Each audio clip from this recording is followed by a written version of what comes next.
Get ready for breaking news. North Korean leader Kim Jong Un has made a massive statement, calling for the strengthening of frontline units on the border with South Korea, declaring the border an impregnable fortress.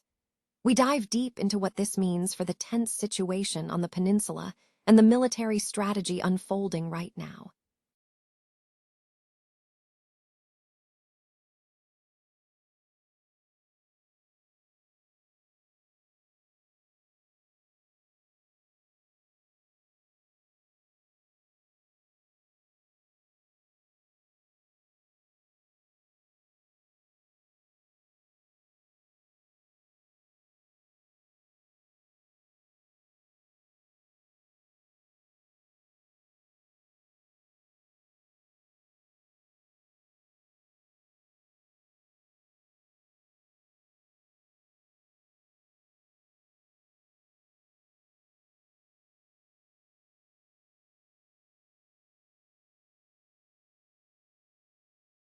Coffee culture and world championship showdowns. And finally, the massive urban transformation happening in Seoul.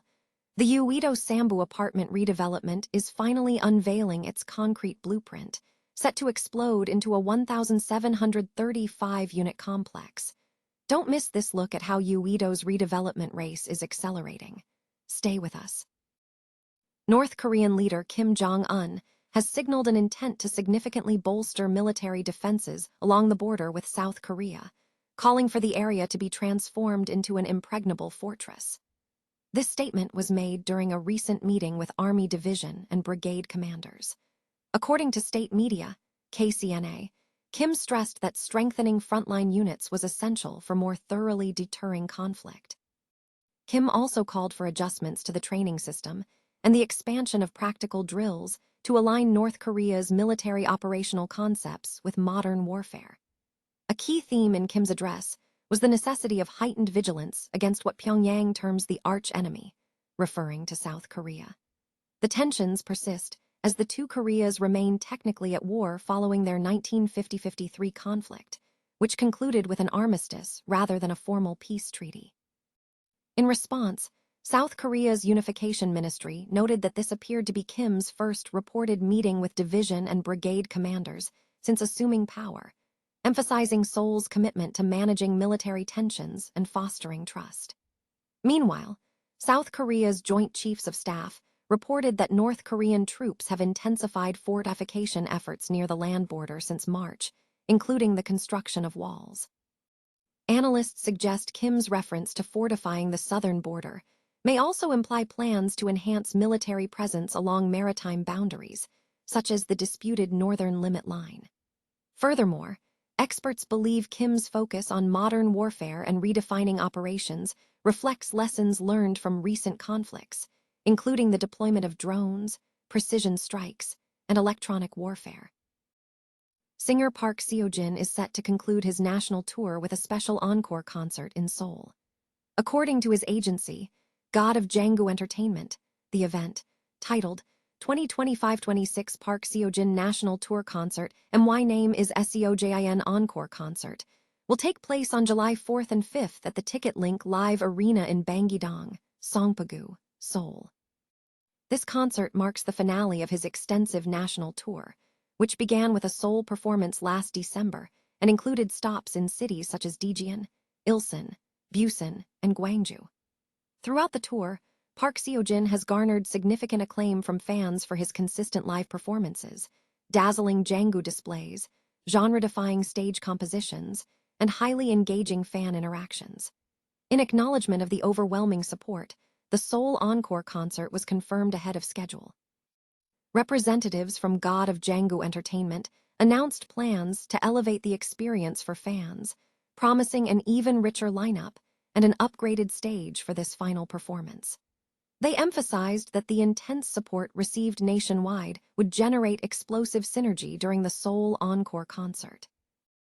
Nowon District in Seoul is set to host its fourth Gyeongchun Line Forest Trail Coffee Festival, themed Coffee Culture Journey, on June 13th and 14th. The event will take place along a 1.1-kilometer stretch of the Gyeongchun Forest Trail, beginning at Gyeongchun Station on Subway Line 7 and traversing through Dongbu apartment Samjori. This trail originated from the transformation of a former railway into a park, which subsequently developed into a vibrant cafe street. This marks the fourth coffee festival hosted by Nowon District, positioning it as a key initiative to revitalize the local business district, following its inaugural event in 2023. The festival grounds are meticulously zoned to offer a diverse experience.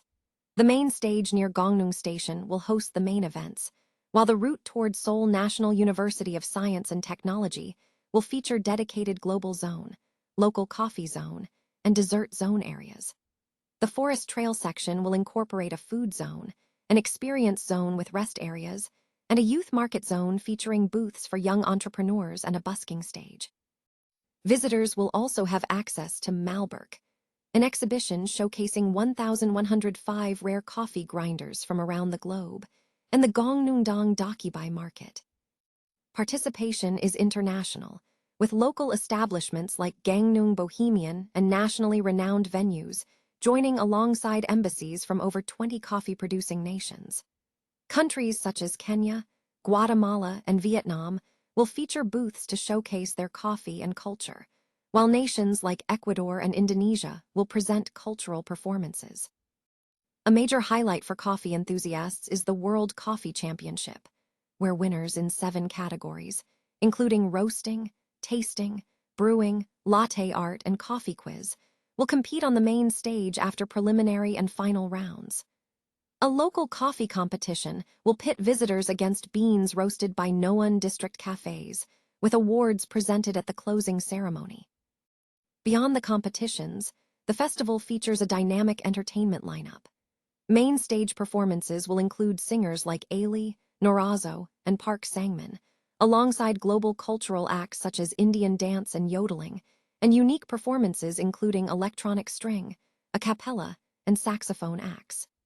Experience booths offer interactive activities, such as making drip bag coffee and crafting keyrings from coffee grounds. To promote sustainability, visitors bringing personal tumblers will receive a 501 discount at local cafe and dessert booths. Oh Seung-rak, mayor of Nowon District, stated that the event merges Nowon's cultural strengths with coffee, aiming to establish the Gyeongchun Line Business District as a leading coffee culture hub in Seoul. The redevelopment of the Sambu apartment in Yeouido has officially advanced to a plan for a 1,735-unit complex, signaling a significant acceleration in the district's ongoing redevelopment efforts. This development addresses years of internal disagreements and has provided a concrete blueprint for the project. Yeouido District announced on the 17th that it has initiated a public review of the Yeouido Sambu apartment redevelopment improvement zone and improvement plan decision, change, proposal. A review set to conclude next month before finalization, pending district council and Seoul metropolitan government approvals. The core of the revised plan involves a substantial increase in scale, transforming the current 866 units into 1,735 units, with a maximum height of 200 meters and an upper limit floor area ratio of 559.86%. The unit mix is shifting towards mid-sized units, with 742 units sized between 60 and 85 square meters, alongside 687 large units over 85 square meters and 306 smaller units. The plan also incorporates 239 public rental units.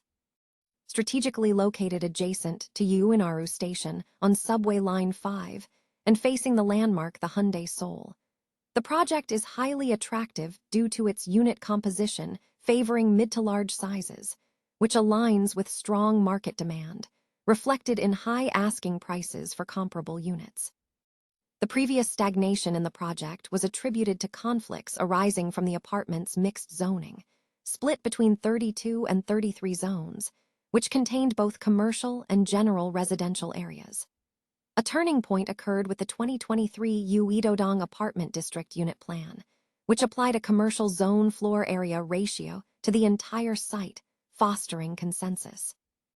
However, officials noted that the mixed zoning conflict remains unresolved, with parties seeking greater benefits from the increased floor area ratio actively voicing concerns. The improvement plan mandates a major zoning shift, converting most of the site from a Class 3 general residential zone to a general commercial zone, expanding the commercial area more than fourfold to 52,644 square meters, with 84.1% of the site designated for commercial use. This change is accompanied by a commensurate public contribution and includes the creation of a new 5,500 square meter park, along with the introduction of public office buildings and community facilities.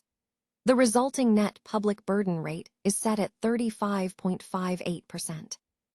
Sambu's progress bolsters Yeouido's redevelopment momentum, with DGO apartment and management disposition approval, and Saibam, Hanyang, and Gongjak apartments proceeding through implementation approvals.